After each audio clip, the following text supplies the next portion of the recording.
Hello guys, welcome back to my channel Sushma Mallick চ্যানেলে সবাইকে স্বাগত। আশা করছি সবাই ভালো আছো আর আমিও ভালো আছি। আর আজকে কি বলবো, মানে মাথাটাও খারাপ, মনটাও খারাপ। মানে মাথাটা খারাপ হয়েছে এই কারণেই যে আজকে দুদিন হয়ে গেল, দেখো আমাদের মোটরটা খারাপ হয়ে গেছে। আজকে 3 দিন হবে, শুক্রবার থেকে খারাপ হয়ে গেছে, শুক্র শনি রবিবার। তো আজকে হচ্ছে গিয়ে মানে জল, এই দেখো আমি তো বাথরুমে মানে বাসন ধুই না, তো বেসিনেই সব ধুই। আর এই বাথরুমে অবশ্য আমরা শুধু স্নান করি আর জামা কাপড় কাচি, আর কিছুই করি না। তবুও আমি বাথরুমের মধ্যে ধুই না, কারণ হচ্ছে গিয়ে জল বেসিনে, ওখানেই আমার সব বাসনপত্র ধোয়া হয়ে যায়। আর দেখো আজ এই কদিন থেকে সব জল লোকের বাড়ি থেকে টেনে টেনে নিয়ে আসতে হচ্ছে, আর নিয়ে এসে বাসন কোসন সব এখানেই মাজতে হচ্ছে। মানে কি বলবো, বাসন মাজাটা আমার বড় ব্যাপার না, মেন কথা হচ্ছে যে জল টেনে নিয়ে আসতে হচ্ছে।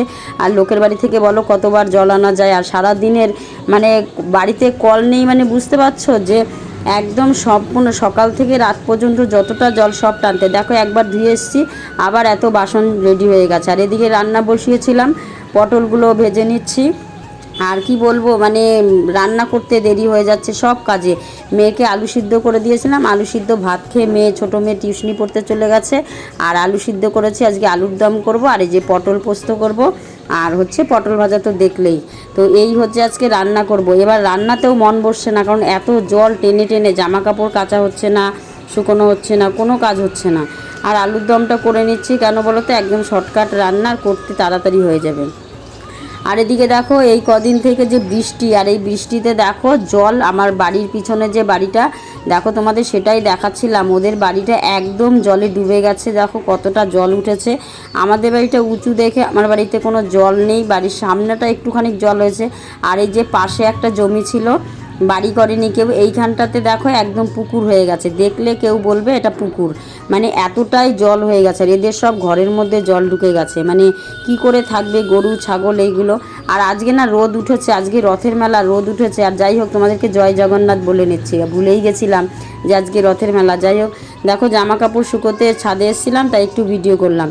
আর এদিকে মটর মিস্ত্রি এসে দেখো সব খুলে টুলে নিয়ে চলে গেছে। একটা মটর নিয়ে এসেছিলো, সেটা এই যে আমাদের মটরটা খুলে রেখেছে, আর অন্য একটা মটর এনে লাগিয়েছিল, কিন্তু কোনো কাজ হলো না। পরে বাধ্য হয়ে ওরা দেখো এই যে কলের গোড়াটা খুঁজেছে, এখানে এক্সট্রা পাইপ এনে লাগাবে। কারণ হচ্ছে হয়তোবা বলছে কোনো লিক বা কিছু হয়েছে, যার জন্য জল আসছে না। তো ওরা বাজারে গিয়ে আবার এই দেখো পাইপগুলো প্রায় 25 ফিটের মতন পাইপ নিয়ে এসছে, প্লাস্টিক পাইপ। এই পাইপগুলো আবার বসিয়ে দেবে, বসিয়ে দিয়ে আবার মোটরটাকে সেট করবে। তাহলে বুঝতে পারছো যে আমার কি হ্যারাসমেন্ট। এই প্রায় মানে মোটরটার পিছনে প্রায় 3 থেকে 4 হাজার টাকা আমাদের খরচ হয়ে গেল 2-3 দিনে। প্রথম যে দুবার মিস্ত্রি নিয়ে এসেছিলাম, সেই দুবার তো মনে করো এমনি এমনি টাকা চলে গেছে, শুধু ওরা একটু চেক করছে, খুলছে, লাগাচ্ছে, এই করতে করতে আমার প্রায় 1,500 টাকা চলে গেছে। আর আজকের দিনে হচ্ছে গিয়ে যেগুলো করছে, এই পাইপ টাইপ এগুলো অনেক মেটেরিয়ালস নিয়ে আসতে হয়েছিল, সেইগুলো কিনে নিয়ে এসছে, তারপরে এরা সেট করেছে, করার সঙ্গে সঙ্গে জল এসছে। তো যাই হোক, আজকের ভিডিও এখানেই শেষ করছি। ভালো লাগলে লাইক শেয়ার কমেন্ট করো।